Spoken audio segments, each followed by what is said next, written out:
Howdy, y'all. This is Mark from Camping Forge. As you may know, I'm based in Texas. So, uh, we're blessed to have almost year-round camping here, uh, though our prime camping season is fall and then in spring. Though we can camp even in the winter here because it doesn't typically get too cold uh, unless you have like or once a decade ice storm like we had last year in 2020 that made national news. But still, even though we're not getting a lot of snow here in Texas, it can still get chilly at night when we're camping. It's not uncommon for us to drop into the 30s or even the 20s. And even, for example, if it's relatively mild, say in the 40s, you still have to prepare yourself when you're sleeping on the ground, whether you're doing a car camping trip or a backpacking trip. So in today's video, I want to talk about how do you stay warm in your tent.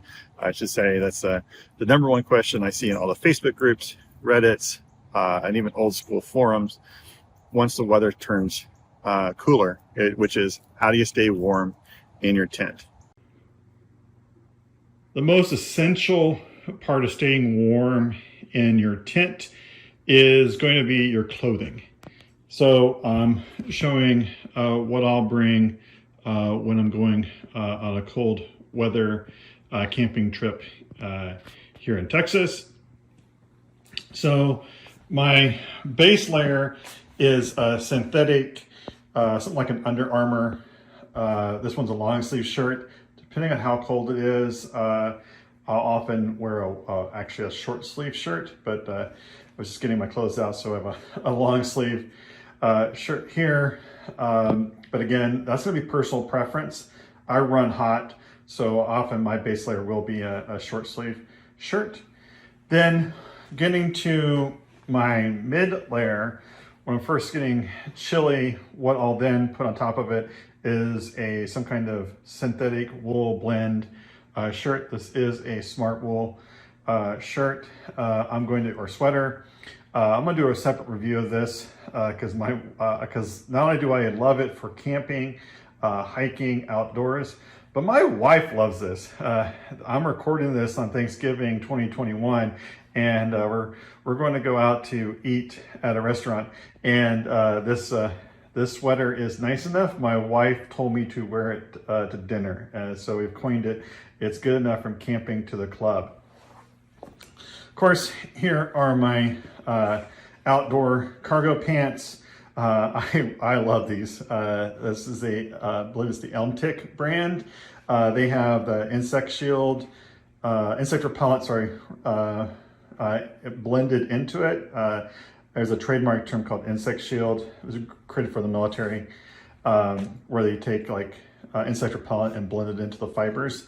These work so well. I don't have any insect problems with them, like no ticks or that. It includes all my camping through the past couple of years, and all different types of outdoors environment. I just love these pants. So after probably close to 100 days outside, I need to get a new pair. But anyway, I love them. But again, whatever you're wearing for your hiking pants, they'll be your outside. Now, again, if you are, depending on how cold it gets, and what your temperature are, then you may need to have some kind of long johns or long underwear between you and underneath your hiking pants. And so I have a pair of Smart Wool leggings that I can put on if it gets cold enough. But again, that's completely going to be personal preference and the temperatures you're encountering. Now we'll get to the next things. So wool socks are important. These are, I believe, actually Smart Wool brand wool socks. They're really nice. They're really comfortable. I also wore these through my 26 miles through Big Bend backpacking. So they've served me well. Next, I'll get into my outer gear, but here with the hat and the gloves. Putting them here, even though I don't have my puffy coat in the video yet, because if you're in your tent and you're going to go sleep, the beanie, your winter hat, is important because you lose a lot of heat through your head. And if you don't have, like for example, I don't sleep in a mummy sleeping bag. If you don't have a mummy sleeping bag, you really need, it's even more important to have a head covering for you. So even when you're sleeping in the tent. And then gloves are also good to have on hand, even when we're sleeping in our tent, again, to keep our hands warm. And I bought these in 2020 as a gimmick. They were on sale at one of the shops, and the gimmick being is they have that Mylar inside for like you find on a survival blanket. And but lo and behold, these work really well. They kept my hands really warm, even when I was dealing with the snow and ice in the 2020 Texas ice storm. I was outside with my dog, having to clear space for him to go potty. The quick story being that is my dog is a miniature dachshund, so he's really tall. He's really tiny. Not only is he a miniature dachshund, he's almost a teacup dachshund. So I had to clear out a space for him to go outside during that. And so I was using these gloves, and I never once, they repelled moisture and my hands stayed warm. So so if you find some gloves that got that survival blanket Mylar coating inside, try them out. I think they do a fantastic job of keeping your hands warmer, because that Mylar will reflect back the heat your hands are generating off. And so anyway. Okay, next up is the outer gear. So perhaps most importantly is my puffy coat. This isn't that particularly thick of a puffy coat. So if you're not familiar with a puffy coat is slang for a coat typically filled either with some kind of down or a synthetic fill. Pretty sure this is a synthetic fill because I got it on a deal at Costco a couple years ago. And anyway, it's what it does is that it's your winter coat. And what particularly hikers and backpackers like them because they're designed to pack down really small, and they weigh almost next to nothing. Another thing I love about having my puffy coat with me is that it's soft and it can become extra padding for me when I'm going to sleep on the ground, particularly if I don't have my inflatable sleeping pad with me. For example, when I was at Big Bend, because we were in the desert and I was cowboy camping, I didn't feel like I was pretty sure I was going to puncture my inflatable with a cacti, with a cactus. And so I just took my closed solid core, closed foam, or whatever you call it anyway, a non-inflatable sleeping pad. And so, those type of sleeping pads work best when you're sleeping on your back, and I'm a side sleeper, so I put this underneath my hips and gave myself some extra comfort. Then of course we have our rain suit here. This is just a pair of Frog Togs with a raincoat and a rain pants. I tease by saying my rain pants are my rain eliminator because a couple times I've put them on expecting rain never came. So now my friends tease me that to make sure rain doesn't happen, I have to put these pants on. But I put them here as part of staying warm for two reasons. One, if it is raining, you do need some kind of rain protection to keep yourself dry, because getting wet and cold for car camping, it just really makes camping miserable. If you're out in the backcountry and you're backpacking, it can be a life and death situation. So you want to keep yourself dry in cool temperatures. And another thing too is because they don't breathe well, they can actually give you a lot of extra warmth in cold temperatures. So it becomes an extra layer when we're cold, even if it's not raining outside.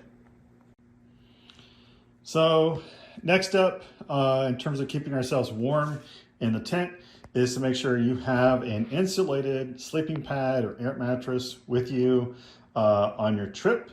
I don't have mine inflated because I'm filming this while I'm getting myself packed for my next camping trip, and so just multitasking. This is a Big Agnes insulated sleeping pad. Is also super comfortable. I swore to myself after coming back from Big Bend that I'm never going on a backpacking trip without it. Again, because it's so comfortable, and I will, even if it's maybe, if I had to carry 2 pads, I would do that. I would take the weight just to have the comfort. Now, you might wonder why would I have 2 pads? If I'm going camping in the desert where I might think I might accidentally puncture this, even though this is pretty a very tough pad exterior, I'd want a sleeping pad as a backup. Also, you could carry 2 sleeping pads or take 2 sleeping pads with you to add extra layers of insulation against cold weather. Okay, so far we've covered clothing, we talked about our sleeping pad, now we're getting into our sleeping bags and blankets and so on. So right up here you can see this is my camping quilt. You also can get, I would say most people will have a sleeping bag. I have a quilt just because I like the comfort of it better.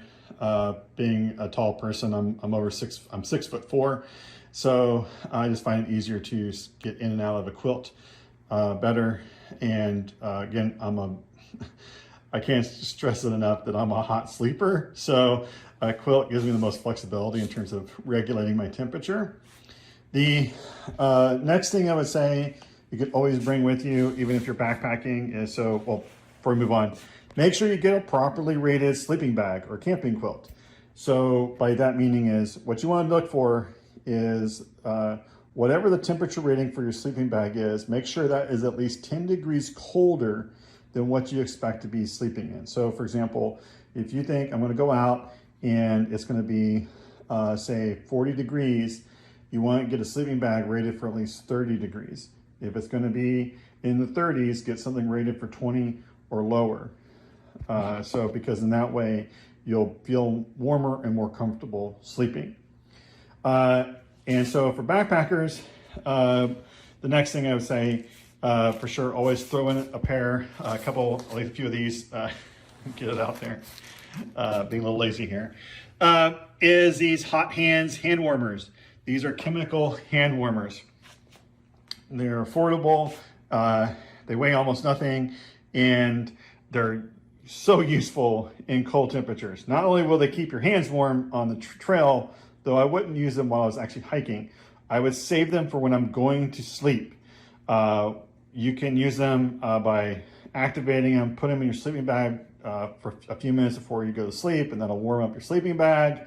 Or you can do what I do, which is activate them, and then I put them, I'm a side seat sleeper, so when I roll over, ready to go to sleep, I'll slide one underneath my tummy, and it heats up my body and does such a great job. If you wake up in the middle of the night and it's cooled off, they typically last 10 to 12 hours, but they might cool off a bit. All you gotta do is shake them again and they'll reactivate. As a backpacker, you should always have with you a garbage bag, one of these large garbage compactor trash bags. They're thicker than what you typically use for your kitchen.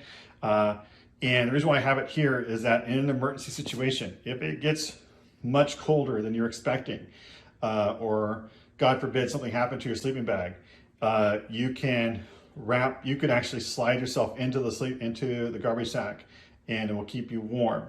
You could, even if you have a sleeping bag and the sleeping bag's working, but it's just got colder, you could slide it into it, use what we call a bivvy, and it's going to give you more warmth.